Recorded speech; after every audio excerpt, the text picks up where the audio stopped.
momentu ne znam šta će se dogoditi sa tom grupom koja se nalazi na delu tribina koje su bačene i baklje i dimne bombe i počeli incidenti.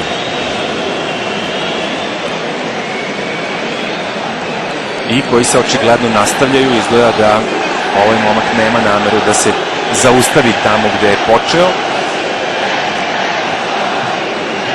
Policija za sada, kao što vidite, ne reaguje. Na terenu su u ovom trenutku trojica rezervnih igrača srpske reprezentacije.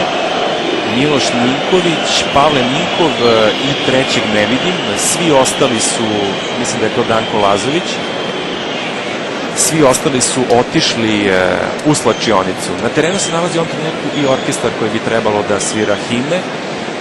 Mnogobrojni novinari i fotoreporteri, mislim da ih ima više od 100.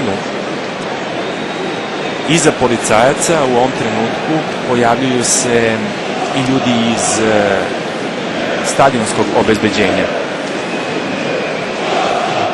Što se tiče tih baklji koje su uletele na teren, one su uletele i sa gornje tribine, na kojoj možete da vidite takođe navijače iz Srbije, i sa ovog dela, ali najveći deo sa ovog dela gde se trenutno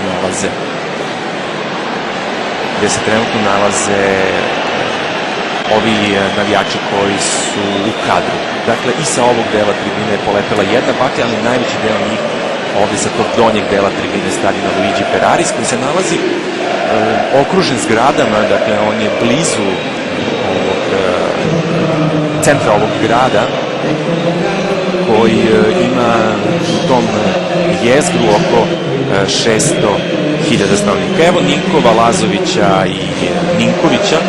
Oni stoje na nekih 10 metara od tunela. Iza njih u ovom trenutku pojavili su se još neki ljudi iz stručnog štaba. Mislim da je to Srđan Vasiljević, pomoćnik Vladimira Petrovića, i još neko stoji iza njega, ali u ovom momentu zaista ne mogu da vidim. Ja se nalazim na sasvim suprotnoj strani, ne mogu da vidim ko je tu još u tunelu. Jedino što je moglo da nagovesti da bi nešto tako dramatično moglo da se dogodi danas jeste vest koja se pronela među novinarima negde oko 18 sati popodne, dakle pred odlazak grupe novinara na stadion, i tada je jedan od novinara rekao da je razgovarao sa nekima od, teško mi je zaista da ih nazovem navijači, a moram da priznam da sam i u strahu šta bi moglo da se desi ukoliko ne biram reči. Dakle, jedan od tih koji je došao ovde na stadion, koji se pripremao da dođe na stadion, je rekao da su poneli i navodno neki kovčeg, imitaciju njegovu i neke sveće na stadion, znači da su planirali to da učine.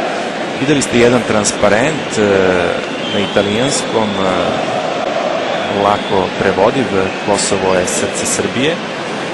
Dakle, to je jedina bilo kakva naznaka da bi nešto moglo da se desi dramatično, ali naravno da niko nije obraćao veću pažnju na to jer je sve delovalo neverovatno.